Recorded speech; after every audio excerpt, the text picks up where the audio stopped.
What's up YouTube? It's been a while since my last video. This video I'm going to be talking about what I call the skeddadler loadout, and that's basically what I mean by that is the skedaddle loadout is something that is designed to allow you to survive for a few days and move very quickly.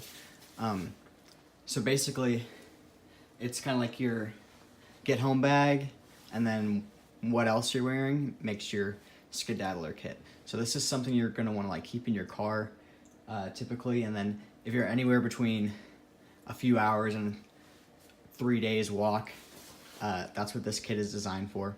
It's basically just being able to get on foot to your home or your bug out location pretty quickly. So I'll show you what all this entails. So first of all, this is just kind of showing what I would be wearing for fall. So I have a waterproof jacket, and then underneath I have just a regular like pullover hoodie. And the things I chose are because like they're functional and they're not going to stand out so much. So say like for instance I'm in the city most of the time, so if I need to get home, I'm going to want to get out of the city quickly, but you don't want to stand out as a target too much in like a shit hits the fan scenario. And then I also have just like a pretty typical gray backpack, and underneath I actually have a camelback, which probably wouldn't be apparent from a distance, and that's going to help you from like sticking out more, making yourself a target. So in this bag I have, you've seen it before in my other videos, it's basically my get home bag. It has just like the things you need to survive for a few days. It has food, ways to make fire, a knife, med kit, that kind of stuff.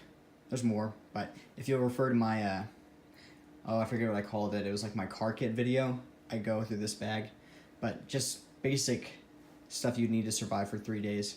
And then that's a camelback, obviously, so if you haven't seen it before, it's just like a water bladder you can fill up, because water is really important. And especially if you're going to be traveling a lot, you're going to need water because you're going to be sweating out a lot. And this bag, I don't know if I mentioned, is going to have food in it too, because that's also, you need a lot of calories if you're going to be making serious distance.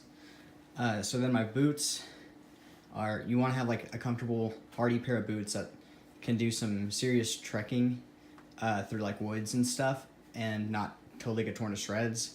So, I mean, if you plan on only going from like the city to your house, not going off-road at all, you might go for some running shoes. It might make you stand out a little bit less, but in my area, like someone wearing what I'm wearing now, like I'm not going to turn heads or anything. I'm not going to paint myself as a target. So yeah, it all depends on like your area. So if you looked at me how I am now, you wouldn't really think I was a threat. But I'll take this off and I'll show you what I've got.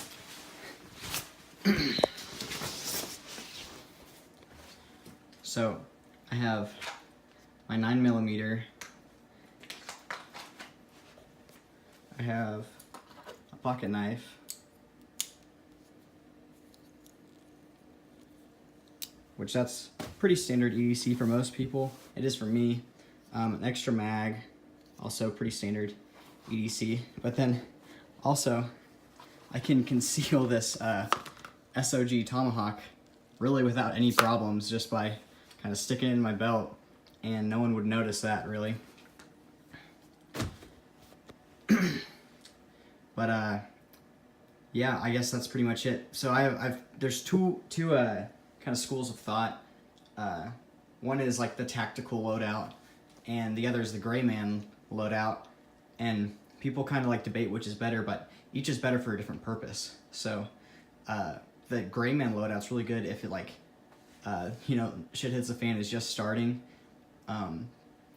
Like probably within the first 3 days, people are worried about what's going on, but not like attacking each other yet for the most part. And that's where blending in and not looking like you're like a real threatening guy is probably going to be helpful. But then for longer journeys, which I would call that loadout like the trekker loadout, like where you're going to be walking for more than 3 days, that's whenever you're going to want your full bug out bag and your tactical gear because at that point, you're going to stick out. Even if you're trying to be as discreet as possible, having that huge backpack is going to make you look like a target. And I think that kind of stuff is better, like I said, for if shit hits the fan has been going on for a while, or if you have to travel a long distance, because you're just going to need more supplies, basically. But yeah, this loadout, that's if you're going to be traveling really quick on foot and probably seeing a lot of people along the way, you want to be able to just kind of get out of where you are as discreetly as possible without turning too many heads. Yeah, and that's pretty much it. Some other applications, this could be practical, like say martial law. If you know, cops become the bad guys, like you don't want to seem like a threat to them too if you're trying to maybe like get out of your area, because say martial law, like movement's restricted, you can't leave your city, but your house is like in another town, then it can be hard to move, and you might be able to sneak past, you know, if you got more of a casual outfit on. Other applications, so this is both for walking.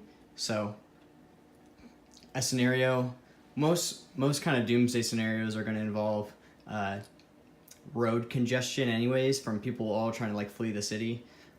So you might just not even be able to get your car out. It might just take too long. You might find yourself on foot. So this is kind of helping be prepared for that. And also if you're prepping for like EMPs, which I think I've mentioned this before, I don't think is like the biggest threat, but I still think it's worth preparing for, because it's not hard to just add one more thing you're preparing for when you're kind of preparing for everything. So yeah, that about wraps it up. Have a good day.